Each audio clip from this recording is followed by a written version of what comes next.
This, like so many of my efforts, will probably fall on deaf ears, but I guess I still have to try.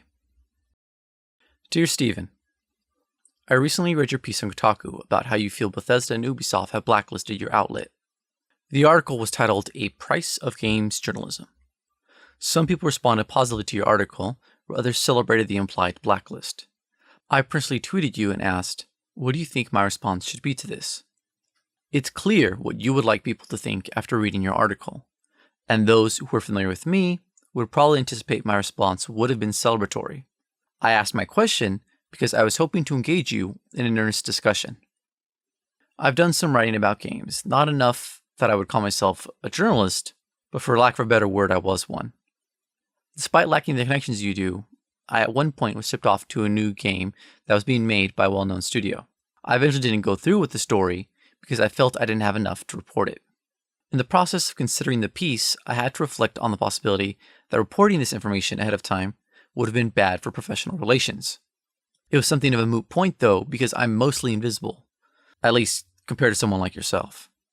Had I the influence that you do, I likely would have not reported it, because in terms of business, it's not smart for the long game. I would have gotten a scoop and some short-term benefits with a bump in traffic, but ultimately unwise. See, if it were a matter of a developer or a shady publisher trying to act in an anti-consumer way, then there would be no question about whether to report it. Just what consequences might await me for reporting something that was supposed to stay hidden.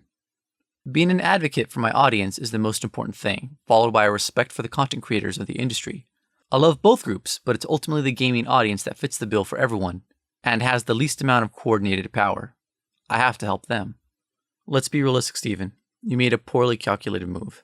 You chose the short-term benefit, and judging from recent history, this is an ongoing pattern for Kotaku.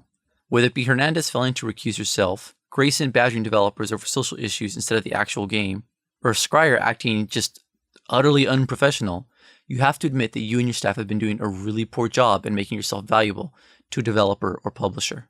I don't know if there's something I'm missing, or if it's a matter of becoming complacent in your work, but you're not entitled to information and review copies, regardless of how you or your people act. You claim it was a moral choice to unfree readers, and some people have also said it was good business. But it's also good business for a creator to not give information to someone who will spill the beans ahead of time. Can you honestly blame them?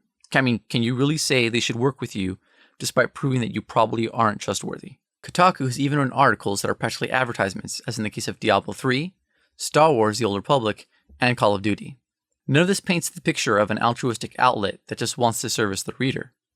We know that's not the case though. Plunkett even penned one of the Gamers Are Dead articles. Instead of trying to be honest about things, your article amounts to not much more than acting like Kotaku is the victim. I'm sorry if my words sound unfairly critical, but there's no way around this issue without going into the facts. Kotaku has alienated the gaming audience and the industry. Even your news staff, Klepek, accused Platonic of lying to the audience without proof. He says it was a mistake he would learn from, but this is common for Patrick, and my tweeting at him got me immediately blocked. Please do not take this as a condemnation of all game journalists. I know not all of them are bad, but there's a very real part of the games media that's blatantly anti-consumer. Technology is changing, and the people who enjoy games are looking for new things from their media. Your format is rapidly becoming obsolete, and the manner in which you guys conduct yourselves is increasing that pace. Despite any shortcomings, YouTubers will and are replacing you.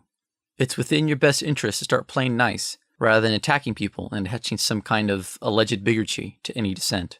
I attended the Society of Professional Journalists Airplay panel with a pro-consumer stance to discuss the issues with the gaming media. The second panel was interrupted, and we continued with it outside when the venue was sent more than 10 bomb threats. Kotaku never reported on it.